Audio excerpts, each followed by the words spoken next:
We're all here. Thank you so much. Thank you so much to our online attendees. We're so grateful to have you join us. We do have a few folks here in person to support our speakers as they are in conversation with us today. And as part of ShePlace's path to equity, we have committed to acknowledge that our headquarters and our event here today are on the unceded ancestral lands of the Ute Tribal Nation and the Northwestern Band of the Shoshone Nation. We are so thrilled to be getting started with you all today. This is our very first event.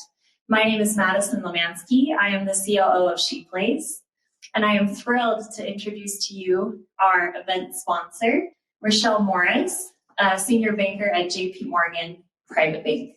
Thanks so much, Rachelle.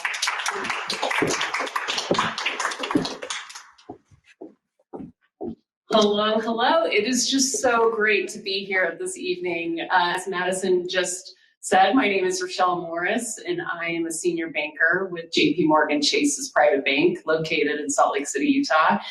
And really, I'm just excited, first of all, to just be here at ShePlace's first event. And then I'm also just elated to introduce a good friend, an incredible woman, and the mastermind behind ShePlace, Jackie Zahner. When I moved to Utah 2.5 years ago, I got to brag on Jackie here. I know that many people tuning in know this wonderful woman, but for those who don't, you got to know, when Jackie puts her mind to doing something and your heart too, you accomplish it. So just a couple of things just to underscore that. Jackie was the youngest ever female partner at Goldman Sachs when you made partner in 1996. Yeah, and I still think I hold that record. I think I almost gave it up. A woman came in, but she was 2 months older than me. So there you go. Yeah, so Jackie's still holding strong to that, which, I spent about 13 years at Goldman Sachs, and to just make partner is incredible. But to be the first ever female trader as well to make partner, it's just phenomenal. Jackie's also a co-founder, and she scaled out an organization called Women Moving Millions, which has done tremendous work in the world of philanthropy and getting women who have the opportunity to steward sizable balance sheets to really commit to supporting women in various philanthropic causes around the world. And so she's also was the co-founder of Utah Wonder Woman. There we are. Oh, there you are, Jackie. Yes. We're about to get Jackie on plugs now. Thank you, Maddie. But you were co-founder of Utah Wonder Woman, which is how we met. Yeah. And now you founded ShePlace. So tell us what the ShePlace is. Yeah, well, I will do that. But first of all, Rachelle, thank you. And thank you to everyone who's gathering online and showing up for this tonight, and our people who are doing it. Feels weird to be like out in public. I actually got my hair blown out. It felt really frisky. I love the volume. It looks good. The bangs look great. Thank you. Yes. I have a lower half. I dressed my lower half today. But just a huge thank you to Rachelle and to Method Communications that are helping us here with our media today, and beautiful space at the Kiln. But before I jump to ShePlace, I just want to thank you for being here. When we thought about this, it was like, put my glasses down, who to do it with. And I've been a longtime client of JP Morgan's. And, I just have to say, when I started Women Moving Millions as an organization over 10 years ago, it was JP Morgan who stood up with me and believed in us, Laura Davis and Diane Whitty and Kim Davis, who was head of the foundation. And we asked them to believe in our vision to create Women Moving Millions. And they wrote a $1.5 million check to make that happen. And I'm forever grateful. And now new sistering up here in Utah. As if I had a part of that. Yes, we did not get 1.5 million, just FYI. But if and when, just know I'm standing by. Rachelle's like, what? What is happening right now? Yeah. No, that ask is not happening. But you made a big move when you moved to Utah 2.5 years ago and chose to be with JP Morgan. So I'm just curious before we launch into ShePlace, what made you decide to join JP Morgan? Yeah, well, being a woman in the banking industry, you definitely get to know various financial institutions, and having spent 13 years somewhere else that we won't name, even though maybe I already named it already. Yes, so well. Named it already. I wanted my next move in my career to be very intentional, both for my own self and for how my career would impact the community around me. And Utah is just this phenomenal ecosystem of business development and entrepreneurship. But there's not a lot of women who are senior leaders in the banking industry here. And so I felt like I was living in Texas at the time, and I made a conscious decision, like, I need to move to Utah and spend the next several decades being a woman who gets to know women in the state, representing JP Morgan Chase, which has half of its operating committee are women. And so from the entire top of the house to me and other leaders here in Utah, there's just women in management and leadership in the firm. And I feel it both as an employee and how we try to really help women regardless of where they are in life and where they are on the economic spectrum, to help women have access to banking and good advice. And so when you came to me to talk about ShePlace, it just felt like a perfect marriage of the two organizations. Thank you. Yeah. Great sistering, as we like to say at ShePlace. That's going to be a highly overused term, by the way. I'm going to be air quoting it pretty soon. So what is ShePlace? I am going to slide through. It's interesting because and I'm going to read our first ever state. Oh, thank you, Madison. I haven't done this for a long time, as you can tell. Our mission statement. Because, like every organization, we need one. And for those online, we're welcome. We'd love your feedback. I love your feedback, Rachelle. So we're going to workshop this. Okay. Of course, All right, sure. Maybe not, yes. but later. But when, it really is something that sort of brought together my 20 years of experience. I worked at Goldman. I went on to do 10 years, sort of trying to figure out my path, honestly. But I always knew that the community of women was something that was at the top of the list of it as important to me. And then I went to Women Moving Millions, where for 10 years I tried to build a community of philanthropists, global philanthropists over, I think at this point now, I left to retire from a leadership position a couple of years ago, but over 300 women that collectively have given over $1 billion to women and girls organizations. Okay, can we just clap for that a little bit? Thank you. Yes. Well, and then I was, traveling back and forth to New York, and I always, we had started Utah Wonder Woman, which was here with David Parkinson and Geraldine Dreyfus, who can't be here. She's in Kenya. Hello, Geraldine. And Jennifer Danielson. And for 8 years, we were doing these amazing events, but there was no container for it. There was nothing holding it together. And we kind of when the pandemic hit, we sort of stopped doing events. And I went to the founders and said, I don't want to give up on this. I believe that there's a place for women, particularly in Utah, as a physical space, but more broadly, my dream is to have ShePlaces all over the country and be connected into this, global highway of both proximity-based organizations and more, sharing of content and resources and community and activism. And that's really what I hope ShePlace is all about. So this is our first physical location. It's where I live. I love Utah. I love Park City. I love my friends and my family are here. So it made perfect sense to start here. Darren Walker talks about the power of proximity. And I think there's really something to being together and being in physical spaces with each other. And it'll be so much more. So let me share our mission statement. Okay. All right. If you're chatting, we appreciate your feedback. ShePlace seeks to actualize a world where all women plus are valued, resourced, and thriving. We believe wholeheartedly that our individual prosperity is connected to the prosperity and the well-being of all other women. What do you think? Any whoop whoops? It's time for women to prosper. It's time for women to prosper. And then it comes, okay, well, what's the how? Great mission statement. So this is what we said, and look, I'm just going to read it. I'm not going to modify it. Our mission will be realized through the power of connection, sistering up, which you'll hear all about tonight, to champion and support one another, intentional and generous resource sharing, opportunities for education, and inspiration from our expert dance partners around the world. So what does that mean practically speaking? We're an online community. We chose Mighty Networks because it's a female-founded company. Gina Bianchini, who I know, and I almost a year ago reached out to and said, I'm going to start this, and we want to do it on Mighty Networks. And of course, we're using Run the World. But whenever and wherever possible, we are going to make the decision to buy products and services from women-founded companies and to live and express our values in that way. What do you think? I love that. I love it. So there's a big focus on money. That's my passion. I write a lot about money on LinkedIn and She Invests newsletter and why money matters. So needless to say, that's a huge passion. We're going to be having a lot of those conversations. We talk about money often. All the time.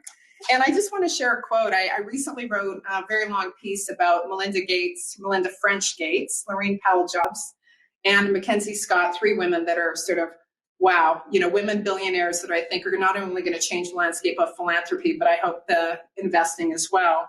I ended this piece with this quote.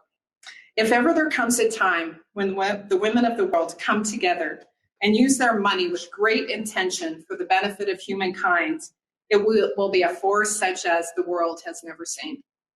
What do you think? Possible? And profound. And profound. So let me say, we are those women, and the time is right now. That's what we'll be doing at the ShePlace. Love this. So the theme is sistering up. You're going to hear more about it, but I just want to share, because you heard of that term before, sistering? Not before you told me. Yeah, neither had I, until a friend told. And sistering is a construction term that really means to support one another. It's, I guess, technically an adverb, but we're using it because what it means when we lean in to really, and I wrote about a framework, which means to connect, to amplify, to champion, and to partner. So, there's a lot about sisterhood, and I know I want to ask you about that. But sistering is an action. It's a commitment to action. It's a mindset that says, I'm going to lean in hard to be present with and to support other women and to be really mindful of my own privilege, what I bring to the table, and what I'm willing to do for and with others to create a world where we truly do all prosper. So what do you think of the term? I love it. And as I've been thinking about this event over the last few weeks, and thinking of this theme of sistering up, I can't help but think, well, what does sistering up mean for me, Rachelle Morris? And it was on this day 27 years ago that I gained my first sister in life.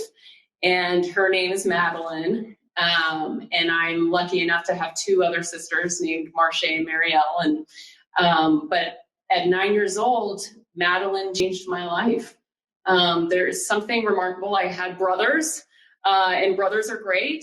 But when Maddie was born, there was an absolute change in my life. And all of a sudden, I wanted to become a mentor and coach and blaze a trail and figure out how I could help her overachieve, not just be successful, but be better than whatever I've been. And she actually passed away 8.5 years ago in a car accident. And today would be her 27th birthday. And, it's just coincidence on the timing. But if it's okay, I'll just want to share a quick story from her life that I feel like this event exemplifies, which is, so I'm 9 years older than her. I was in my mid-20s and I was home visiting, and from Houston originally. And so she was in high school at the time. We drove to Sonic to get cherry limeades and tater tots because that was our thing. I had a cherry limeade a couple years ago. They're not good. They're not good, but that was sort of our thing. And so we're sitting in the car in the Sonic drive-in, and Maddie is telling me about her high school drama, and everyone knows what that is. And I just told her, Maddie, even though I don't live here anymore, I'm always there for you, right? But this was the moment that really has impacted me, and I think about often, is that she looked me in the eye and reached across the console and grabbed my arm and said, and I want you to know I'm always there for you. And it was the first time in our relationship where the little sister was also recognizing that she could look out for big sister. And I think that sistering up is a combination of women who've been there, done that, succeeded, sold companies, been a philanthropist, built out companies, managing hundreds of people, hiring hundreds of people, to also be there for women who are earlier in their paths And then also for these younger women to help women who are a little bit more seasoned in life, like that there can really be I like that this community sense. Very seasoned. Yeah. You're just slightly more Right. seasoned in life. Yeah. No, but like I think of you and like a big sister to me here in this Utah community. And so anyways, just tonight, in honor of my sister, I just wanted to share that story and just think about sistering up with Maddie Morris and mine. Yeah. We'll hold her in our hearts. I didn't know that story, Rachelle. Thank you for You told sharing. me to surprise you. I know, you surprised me. And so I'm going to surprise you all. Okay. So I was sitting getting my hair blown out today, and Maddie said, write a poem. And I was like, I couldn't until this moment. I'll share that I've been having health issues, and it was yesterday, the doctor's office said they shared with me that the tumor on my lung was benign. That happened yesterday. Thank you. And, it was really scary. It's been a scary months, and I couldn't write a poem. I had too much on my mind. But so I sat there with my hair blown out. I'm like, okay, I'm going to write a poem for you all. So this is brand new. Maddie hasn't even heard it yet. So, and then we will introduce our incredible speakers who are here and waiting for us. So the poem is called This Moment. Today, this day, this moment, we are together with masks on or masks off. And I invite you all to take off the mask that no one can see, to make visible who you already are and all that you are meant to be. Make visible your heart, your mind, your resources for you to see, for all to see and to celebrate. This place, the ShePlace, has been dreamed about, designed with love and intention to be safe and be powerful. A place to grow and flex our muscles, our voice, our wisdom, our talents, all of our vulnerability, our credibility, our connections, our pocketbooks. Possible? I think so. I will try, and I hope you will try with me. Change does not happen, transformation does not happen without effort, without commitment, without accountability, without community. Change, while sometimes hard, is not always hard. It is a journey best traveled with others. Others that make you laugh so hard you might pee a little. Others that will dance with you when that perfect beat calls.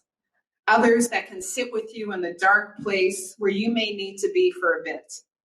Others that will get up and out with you when you are ready to get moving again and again and again.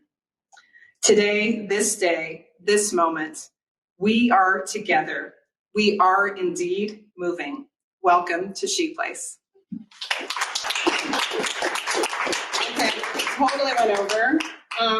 But thank you to all my friends who are, have been with me on this journey, and to Madison and Sharon and Vanessa and Robin and, Laura far away. And it's my pleasure to introduce, who will kind of introduce themselves, our two featured speakers for our very first ShePlace event. When we're thinking about women in Utah that are doing amazing work and doing it together, these two women we came to know. Min Xiao, I have known for a while. Nubia Peña is a new friend. We've had a number of calls with them to discuss gender equity and inclusion in Utah and more generally, and we found a lot of common ground when we started to talk about belonging. So here together in their friendship, talking about each other and the work they want to do in the world is Z and Nubia, and we welcome them to ShePlace.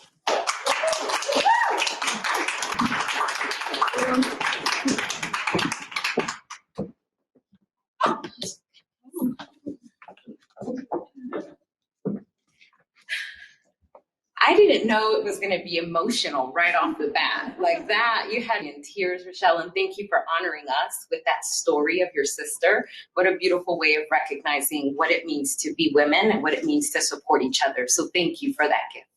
And thank you, Jackie, for starting off your ShePlace adventure by inviting both Z and I to tell a little bit about our story. And with that, Z, I would love for you to introduce yourself first as my big sister through this journey.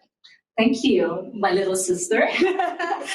So my name is Min Xiao, like Jackie. First and foremost, I want to thank Jackie and the team here at ShePlace and Maddie and everyone who made this event possible. And to invite Nubia and I to be here together as sisters to share our experiences is phenomenal. So I want to thank you. I want to thank the audience as well, and those who are online as well, and those who are here. So again, my name is Min Xiao, and I am an immigrant from China. I grew up in China. Actually lived in American Samoa for a while. I tell people that I'm a forever optimist, and the reason why that is because I was raised by my grandmother. She was a single mom who has to raise her kids throughout the Cultural Revolution in China at the time. And she gone through a lot of hardships, but she never gave up. She never gave up hope. She never gave up her optimism. And that is something that stays with me for all these years and the work that I do today. So I been in Utah for 22 years now, and they call this home. And I want to thank the great people in Utah who really welcome me, not just welcome me, but also found a way to make me feel like I truly belong here. And throughout the 22 years in Utah, I have done a lot of work, and I focus my work on really celebrating individuals, especially those who do not have a voice on their own, immigrants and refugees and newcomers who comes into our community, and really help them in terms of making sure that their voices are being heard and they feel welcome and belonged. So that's a little bit about myself. And I would like to give the mic to Nubia to introduce herself. Excellent. Thank you so much. And thank you to our audience, both online and in person. We're so excited that you can join us. So a brief introduction, I'll start a little bit with professional, then transition to the more personal. So my name is Nubia Peña, and I am the director of the Utah Division of Multicultural Affairs. And I was also recently appointed as senior advisor to the governor for equity and opportunity. So that was a significant elevation in my position. I feel incredibly blessed for the trust that our administration has placed in me. But in particular, I'm grateful for the people that I get to do this work with every single day. I do also want to acknowledge that we have sisters in this audience as well, Professor Erica George and Sarah Vaughn, a lot of love coming into the space. And so I just want to acknowledge that. Part of my work has really been on affirming, validating, and supporting women, specifically women from vulnerable communities. For 15 years, I worked in the anti-domestic violence and sexual assault movement, working with survivors of abuse, working with survivors of human trafficking, violent crimes. And it humbled me to see the resilience of women who were going through the very worst of their experience and yet came out of it stronger. Unfortunately, I can't say that was always the case. Unfortunately, I can't say that that was always the narrative of survivors of violence in our communities. But my prayer is that one day they'll be able to find their way out. Right? And so that's part of the work that we do together in terms of creating that space of belonging, affirming women, and reminding them that they matter. And so that transition to my opportunity to attend law school. And in law school, I found my passion for working with system-involved children. And my heart continues to be with our kids who are incarcerated. If you have ever felt the need to give back, I urge you to think about our kids who are incarcerated. A lot of them are fatherless, motherless, sisterless, brotherless. They need people who are consistently reminding them that they matter and that they're not going to be thrown away by our society. So that's my little planting seed in each of your hearts. I'm recruiting you all to, affirm our babies in the system. And so all of that work has an origin story, and the origin is with my mother. I'm an immigrant as well. So I was born in Mexico, raised in Philadelphia, and I wasn't naturalized until I was 18 years old. So we came here with my mother who wanted a better life for us, and she raised 4 girls, all who are college graduates, all who, yes, I'm very excited about that, all who are extra sassy, just like our mama, and all who also believe in wanting to leave a legacy of change and hope in our community.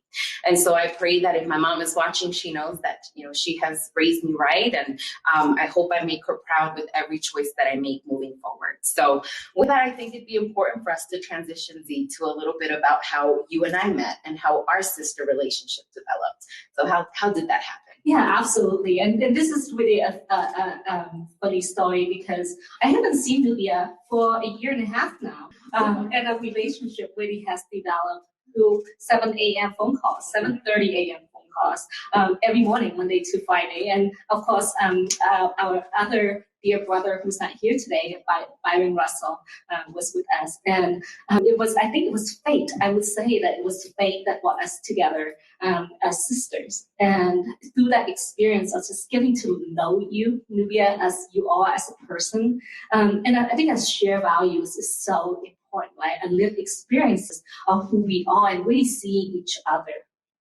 as human beings, but more than that, that connection that I have with you, Nubia, and that's what really developed the relationship that we have right now. And what helped us, I think that because those relationships really help us go through some of the struggles that we have gone through in the past year and a half. And those in the audience, I'm sure you can relate. It hasn't been easy the last year and a half, especially with the work that Nubia and I were asked to do without each other's support, without you being there and just assuring that we can do this together, really make that happen. And there are bright lights in the pandemic, and I think one of the bright lights is the opportunity to be here and have the opportunity to work with you. And so I call that fate. I call that as the universe bringing us together to do what's needed at the time. Well, and I know that I knew of your work before because you worked at Salt Lake County before transitioning to your exciting role, which we have Jackie to thank. We're going to talk a little bit more here in just a moment, Teresa Foxley and our sister Stephanie Froman, who's in the audience. But, when I knew of your work, it was exciting to recognize that there were other folks doing these initiatives. But then I got to know you, and then I was floored that you would be someone who was so centered and calm and then invited peace every space that we shared. Byron and I at 7:30 a.m., because of the stress that we were going under, we would open up the space in a way, noting how hard the work was. And you would always ground us. You would bring us back to center. And just to provide some context, when the pandemic first broke, we knew that communities of color were going to experience it very differently. We knew there were going to be unique barriers. We knew that there were going to be difficulties and challenges and how they were going to navigate services. And so Byron, Z, and I connected and asked, what do we do at this point? And in collaboration with the team at the Division of Multicultural Affairs, we did a survey. We asked questions of community partners who were serving families in need. And we wanted to have a better understanding of what do we do? And that was a gap assessment. And from that, the governor was able to appoint Min Xiao and Byron Russell to co-chair the Multicultural Advisory Committee of Utah's COVID-19 response. And for the last year and a half, the lifts that committee, which is a cross-section of partners from state leaders to community stakeholders and frontline advocates and grassroots leaders, they have been meeting once weekly for the last 15 months in order to be able to ask the questions of what do we need to make sure that no one is left behind. So, but again, as you can imagine, those calls are heavy because there are times where systems, they move slowly. There are times where the resources aren't enough. There are times where there simply isn't enough bandwidth to do what's necessary. And so I will just say authentically and transparently, I cried a lot with Z and Byron, but we cried together. We cried in community. We held each other. And we held each other also through Zoom and phone calls because through this entire journey, I was also living in Philadelphia caring for my mama who had some health issues. So I was working remotely, caring for my family members, leading a division, being appointed to a new position, and working with Z and Byron, and I will say that was a saving grace for me. So Z, I think for me, I just really want to affirm, as I've done before, but just thank you for the love that you have shown, the compassion, the grace, the mercy in my moments of mess that I know I've shown up at 7:30 a.m., but you consistently love me through those moments. I don't think there's anyone who will not love Nubia. Those who know Nubia, you're not hard to love, Nubia. Of course. Why am I still single? Just kidding. Any single men out there, No. Nubia is single. I do have to say, Nubia, you cry a lot more than I do. Yes. And we try to remind her that she's emotional, and we love her for that. We love her for all that you are, Nubia, and what you have done. But I want to kind of transition a little bit about the work that we have done together. And I think that what makes our work so important for the past year and a half, and we talk about our values and how we perceive and see things, I think is always centering the community to be the core of everything we do. And that has been just amazing, because what we recognized early on when we started working together is that our communities know how to solve problems, and they are resilient. They know what's happening. And if without them being at the table to tell us, things is not going to get better. It's going to get worse. And we see that. We see that in the beginning of the pandemic. We saw the numbers. Remember those calls, sitting together with Nubia and Byron and looking at those numbers and seeing the disparities of people of color being infected with the COVID, getting tested, people who are laying off, of the essential workers. And to us, it was really centering that those voices are the people on the ground needs to be at the table with decision makers. And I think that is those values that we share together. Oops. Can you still, okay, good. That really help us grow as sisters as well. I think that together we have that power to really push forward agendas and be able to be there to help and support our communities in the time of need. I will say something to that, Z. Yes, it was absolutely critical that we had the various people supporting us and moving forward, the fact that we wanted to serve our community. But something very unique happened between you and I, where I remember there was a moment, and just full transparency and vulnerability, I did tell Z about this as well as Byron, but there was something that occurred where I felt like, I wish I was Z. I wish I was more like Z. But I recognized that that was coming from a space of jealousy. And I thought, wait a minute, let me challenge that, because I don't ever want there to be a seed of division between us. And so I came to her and in a way, I recognize, Z, I want you to know that I'm struggling with this, because when you walk into a space, there is this calm serenity about you that I crave to have. And I don't know why I'm struggling with the fact that I'm not you, but you're amazing and I want to be you. And I was like, oh, wait, I just answered my question. And then I said, and then she responded with, you don't have to be me, you're enough. And there was such love in the way that she shared that, where I just also remembered, as women, we've been taught that we should either compete with each other, that we should want what the other one has, or that somehow we should cut each other in order to get ahead. And that was never us. From the beginning, there was always this idea of, you're enough, I'm enough, and there is enough. And because of the dynamic that you and I have had, because of the dynamic I have had with my twin sister, who I was blessed with being born as an insta best friend, and consistently with the women that I have been privileged to meet throughout my life, we have challenged this idea that there isn't enough for both of us to rise. And so to the queens in the room, there is enough for us to rise together. Right? So thank you, Z, for loving me. And I will also say to Byron has done that for both of us. He definitely has. And to be 100% transparent, I wake up every day thinking that I want to be Nubia. Nubia, you are just amazing. And you call me big sister, because I am older than you. But just let you know that, it's both is really mutual. I look up to you so much. You have so much poise. Every time you in a Zoom call, you just captivate everyone's attention. I mean, I crave for that. I crave for that confidence that you have. And but to your point, I think it is important for us to acknowledge that we complete each other. We don't have to compete each other. We complete each other. And, we all bring strengths together. And I think that is what is so awesome with our relationship building and sistering up together, right? What's the quote? Where's Jackie? Sistering up. And we want to do this together forever. We really do. And I think some of the lessons learned, you just get a great example of it is, trust each other, be each other, and be there for them regardless. And that was really what the magic between us.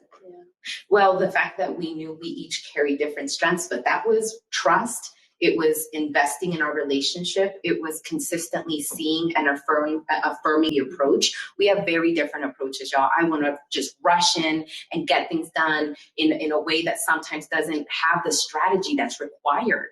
And that's where Z and Byron come in, right? And it was like this fascinating puzzle that we created with each other. And I've just been blessed. I've been immensely humbled, spiritually fulfilled, emotionally just satisfied in being able to develop our relationship with you, Zay. And so thank you for everything you bring to our community, to my life, and just also to the queens in this room and watching online and in the atrium. Just know that we never have to apologize for our tears. I know that you said I cry a lot, and I do, and at some point through this, I will. And I no longer apologize for that because the work is heavy. The many, many things that we have to carry in our lives, the many hats we have to wear, it's heavy. And so give yourself grace when the tears roll down, wipe them off. Your mascara still looks great. Your mascara always looks great. Mine, on the other hand, I need some work there. But no, that's exactly what it is that, the work is heavy. And you need to find someone there to help and support you. After the Zoom meetings, when we have the Friday night meetings, Friday meetings, after the call at 4:00, sometimes we just Nubia and I and Byron was on the phone together because it was so heavy, and we have to debrief. We have to support each other. We have to support each other mentally and physically, emotionally. One thing about Nubia, for those of you who don't know, she doesn't know what a vacation is. She doesn't know what a weekend is. I don't know if she sleeps because she's working at 2 a.m. in the morning and on Saturday nights and Sunday nights. It's like, Nubia, take a break. Go do something fun.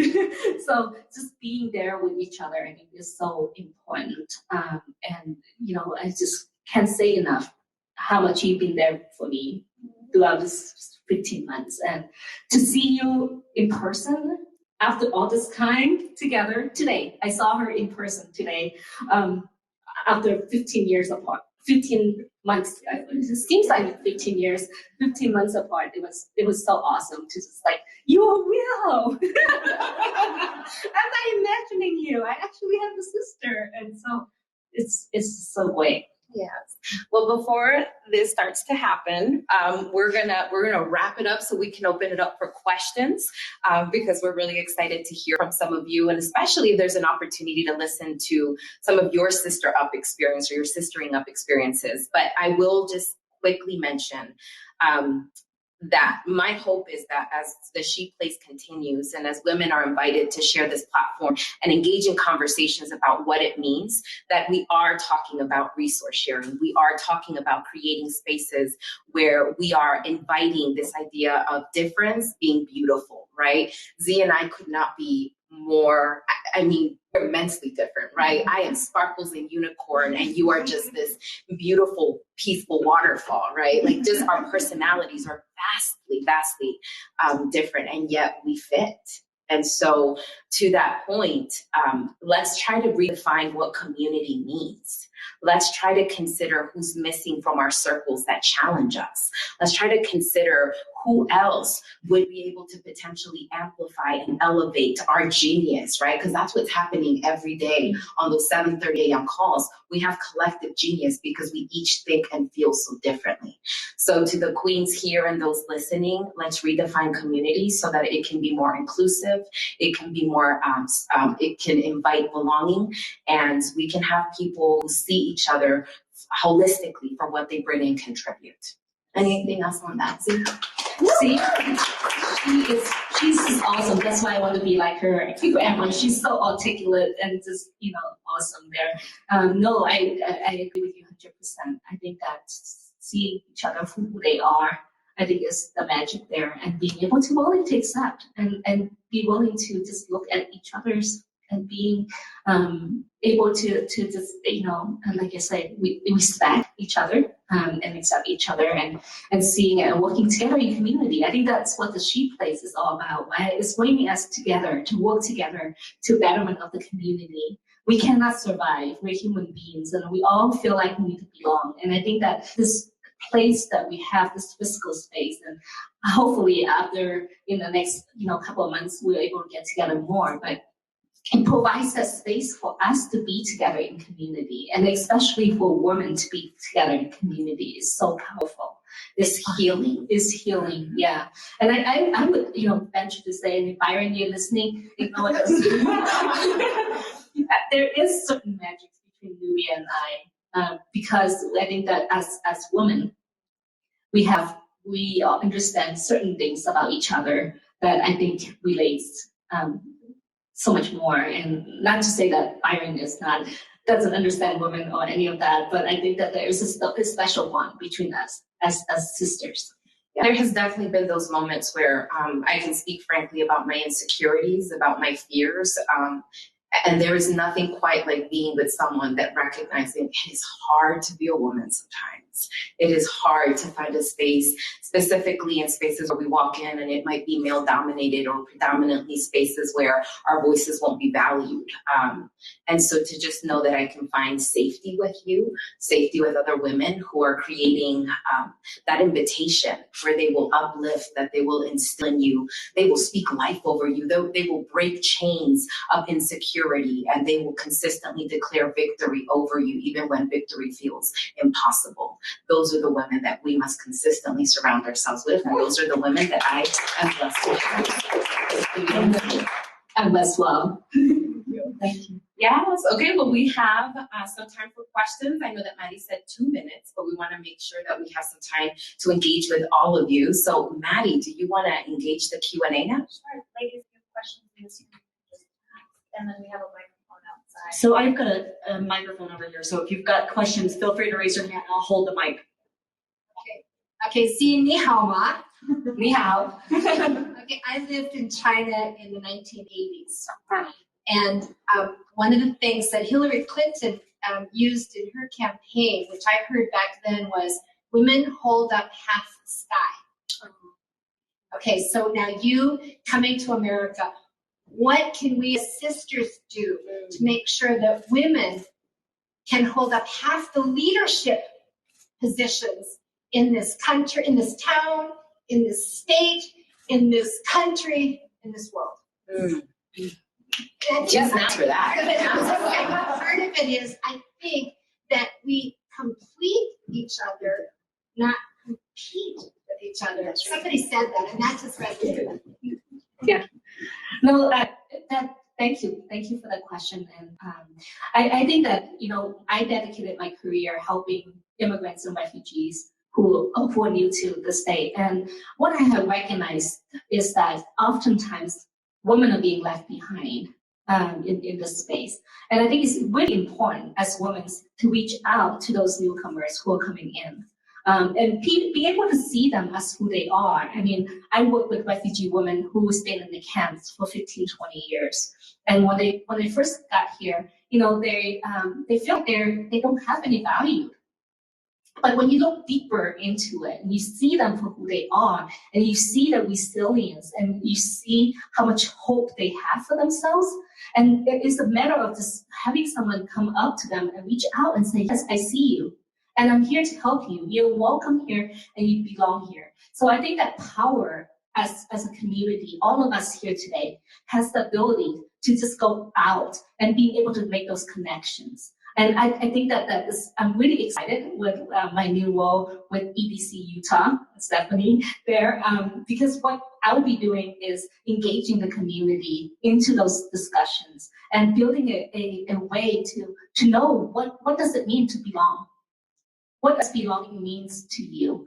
And being able to bring communities together, right? The less likely partners, for those of you who are here today with a group of women who's, from a totally different experience, how great would it be to bring women together who are so different, but yet has so much in common and be able to lift each other up? So there's so much opportunity there, and I would love to talk a little bit more on how we might be able to do that. But by lifting each other up and seeing them for the asset they bring to the community, that is huge. I think it's a disservice for us to not do that.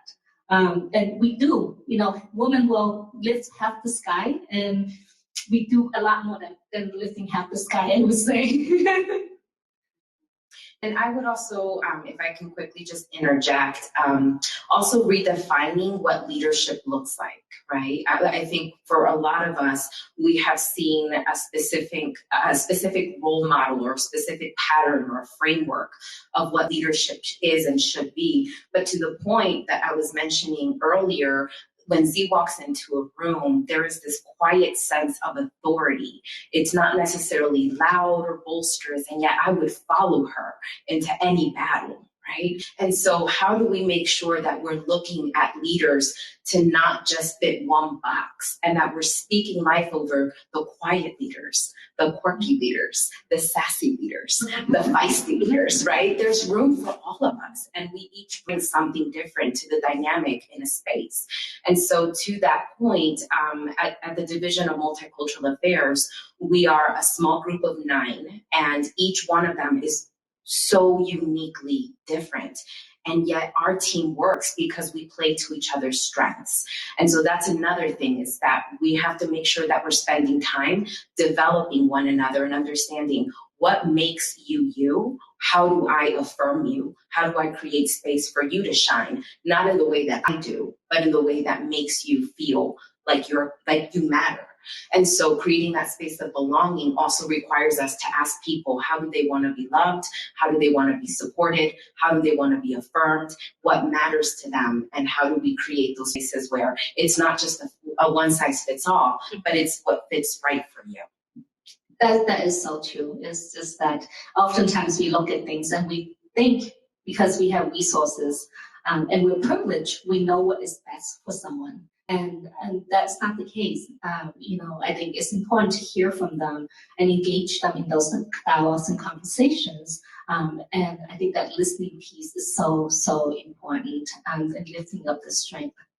And really quickly, Z, to that point, we've been talking a lot about the pandemic. Some of us here are still wearing masks.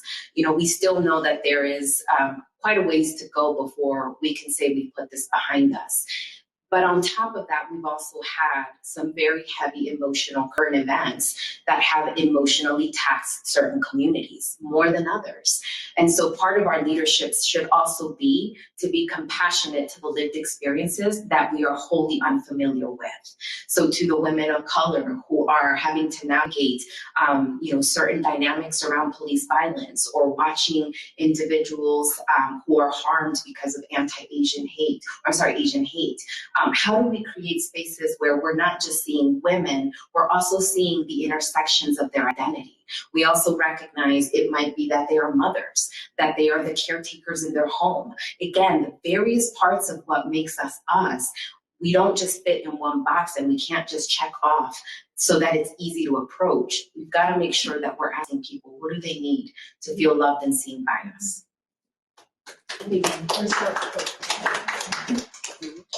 Okay, we've got another question Thank you up so there. much for your amazing comments. They're so inspiring, and so delighted to be here. And thank you, Jackie and Rachelle. Today, I actually heard Natalie Gochner's diversity findings from the Kem Gardner Institute, which I'm sure she probably ran past you, and I found it really interesting. But at the same time, as you probably know, it was really more just findings as opposed to what are the solutions. And so it really occurred to me, I was very touched, Nubia, by your suggestion to take care of the kids that are in jail, things like that. That would never have occurred to me. So I was wondering, because I feel like as women, so many of us are so proactive and really get things done. I'm almost wondering if you set up a website where even just these women you're talking about, if I were a therapist, I'd love to go volunteer my time, like almost different categories where people can go and say, I don't know if it's appropriate where they'd even let children in, but my kids could come read to these kids, something where if I knew there were different options where you can come volunteer your time, go into communities, home building. I mean, they talked about poverty, they talked about housing, they talked about education. There were major themes that you saw where you can go into our Utah communities and be activists. And then maybe you have a corporate section where, JP Morgan wants to, you get hundreds of people down where you can go in and really build up communities, but where you have, individuals can come and families can come. We're such an active service-oriented community in Utah. And I think you could really harness people's desire to help if you had some resource where people could, you advertise it and people could go actually leave their time and almost sign up like a little, sign up genius and go spend their time. I think that people would love to do that if they knew about it. And I think women are particularly excited about things like that and really activate their families and their loved ones to do great things. Thank you so much for that. Hashtag collective genius. You will see that on my website in a month. And no, but truly thank you, because you're right. It's great for us to talk about it, but people want some action items. They want to know, well, what's next? So I know that Brett Peterson, the director for Juvenile Justice Services, they've been looking at a mentorship program because that has been a gap.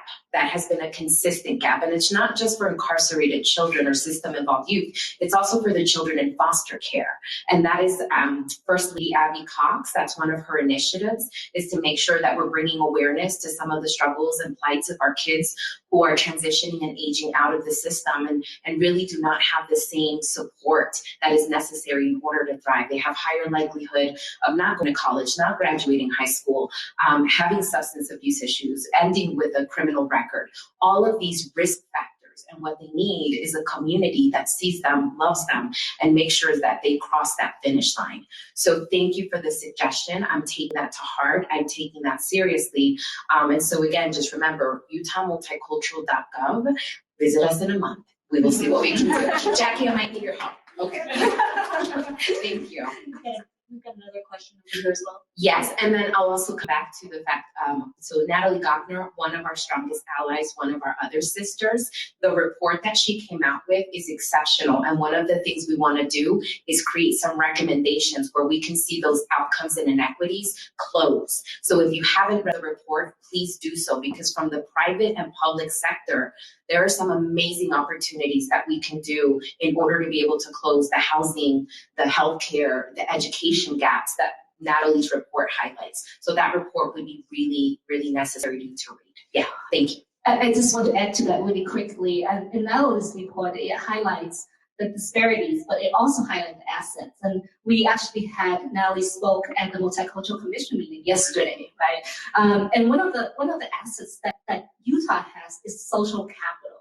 And that is a really important piece. And that's why we're here today, is building up the social capitals of women who are here. And I think that communities of color, especially younger generations, might not know how to build those social capitals. And I think that is something that we could definitely invest in. We know how to do it. How do we make it so that everyone could benefit from social capitals? How do we help students and students of color being able to connect to resources and connect to networks?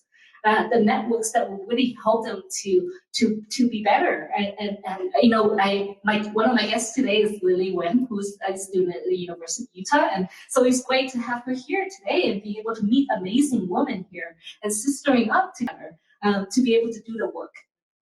And to that point, you know, when it comes to this idea of there is enough, that's really on all of us to make sure that we are breaking through this idea that there isn't. The zero-sum game has been deeply instilled in all of us to again, have to compete or to somehow fight for scraps. And it's like, there is so much in our community. There are so many opportunities. The idea that we might be able to create a space where it's not just about surviving, but that we can thrive, right? All of our communities can thrive. Fight together. Exactly. Yeah. Sorry, there was another question. Thank you. Hi, I want to just thank you both for the work that you do for our state. It's amazing. It's great to have you. I would love to hear a story about how you worked together in the past year and a half due to the pandemic, of how you solved one of the hardest problems you had to solve. Would you like to talk about the Racial Equity and Inclusion Grant Program? Yes, absolutely. See, she bosses me around. My little sister bosses me around all the time. So one of the big challenges that we saw when the pandemic hit and people were, doesn't have any resources, and we have the PPP programs. We have various programs, we have rental assistance programs, but what we recognize and hearing from the communities that those resources are not getting to the communities who need it the most. There's this gap, right? There is this gap that there's resources on one side and people who need it the most are not getting it because we don't have that bridge. The bridge is not there. The service providers, we recognize all the bridge, but the service providers did not have the capacity. They did not have the funding to be able to get those fundings to those communities. And so we met and we talked about it. It's like, what if we are able to provide those money, have some resources to those community-based organizations who works with families who are in most need, right? And together we were able to come up with, it was a $4.5 million. Well, let's be very clear. We didn't come up with the money. Like, the legislator gave that to us. Right? So I want to just go ahead and acknowledge that the legislators during the special session, Yeah, but it was a dream. it was a dream. When in the world, Z, would you and I ever be able to manage not that we couldn't, because we did, but we didn't know that we were able to manage $4.5 million. And Nubia, we say, maybe we'll get $1 million, and Nubia, of course, let's get 10. What are we gonna do? Let's ask for more. That's the ambition and the confidence that Nubia has. And the balance. Well, yeah, why not? Why not? Let's ask for more. And we were just really surprised when we were able to make the case and got that $4.5 million that went directly to community-based organizations and helping families pay for rent, paying for food. And the way that is done is really, we said, communities, you know best what is needed. We don't need to tell you what you need to do. Let's get the money to the people who needs it the most and who knows how to solve the problems. And so I think that was a really good accomplishment. And Nubia said, we're not celebrating until I see the check. Well, but I will say to that, even that journey alone, we didn't do that by ourselves. We dreamt of it because, again, that amount of money to go into the communities that we represent, that we work with closely, it really started just as a seed, a conversation between Byron, Z, and I, where we said, what if through the Multicultural Advisory Committee, we could launch this grant that specifically centered and prioritized communities that have been historically underserved. And then we started the conversation with Jill Love, the director of the Cultural and Community Engagement Department, who is my direct supervisor. And she went to bat for us with the legislators. She lobbied and advocated. And then the administration, because nothing can be done without the support of our governor and lieutenant governor. And then, of course, our legislators. It was this beautiful experience, I think, for us who had never launched something like this, to see the support trickle from the highest levels of leadership to the very, very, frontline advocates and grassroots leaders. So, again, that was one of the biggest wins in this past year, and none of it could be done without the allies, the advocates, the partners who were willing to say yes. And then also one of our private donors, IKEA, gave $1 million to this initiative as well. So private sector leaders, you have resources and you make a significant difference when you see a gap and you're willing to stand in it to make sure that families are covered. So I hope that answers your question. We have so many others, but that was a huge one. Thank you so much, ladies. We've got less than a minute left and we want to get to a couple of these online questions. Sure. If you could just answer to them briefly, because we want to make sure that we include these guests as well. Sure. All right, so this question comes from Kathy LeMay, and I'll read out what she wrote in the chat. She said, to the brilliant women presenting, it is difficult for many to let go and to realize that communities have the solutions and should have barriers removed in order to lead. In your opinion, what is one way you think that women can use their influence and their platform to ensure that the community is at the center of decision making? And I'd also like to mention that there's been much love in the chat and much gratitude that you're here. So thank you. Thank you. That is a phenomenal question. Community engagement, I defer to you, sis. This is your passion. Yes, I think that community engagement is centered. And one point that I've been using this word a lot with bilingual with EDC Utah, and calling it participatory architects. So meaning that we have to engage people into the conversation and in the discussions in order to make it work. And as women leaders, I think that we have that ability to nurture, but the ability to be able to stand in and say, this matters. Community engagement matters. Unless we know and acknowledge that everyone's opinion matters, regardless of who they are, regardless of what their education level is, regardless whether or not if they speak English perfectly or speak any English at all, They bring access to the community. And to solve the hardest problems, we have to engage everyone in the process. And so I really thank you for that question, and that's something that I really believe in, and will do our best as women leaders to continue to champion that. Let's make sure, and everyone, when I say everyone, especially women of color, we have to include them. We have to make sure that they are at the table. Absolutely. And we've been able to model that through the Multicultural Advisory Committee, because we have brought stakeholders and frontline advocates who are representing their communities. And these are individuals that oftentimes have never been able to have that bridge. And that bridge was critical to be able to create the initiatives that actually worked. They were the ones driving, and our leaders were the ones implementing and operationalizing by saying yes to removing barriers, yes to removing institutional practices that fail to consider language access. So it is that partnership of making sure we have the people with power and the folks who know their communities well to work in partnership versus it being in isolation. So making sure that that constant feedback loop is present, that makes a difference. It really does. Okay, it seems like we are out of time, so we want to be respectful and mindful that this has been a wonderful experience. And we thank you all for joining us. We thank you for spending time with me. And of course, to Jackie and Maddie, thank you for sharing the ShePlace inaugural event with Z and I. It was a beautiful experience for us. Thank you so much, everyone. Thank you, Jackie. And thank you, little sister.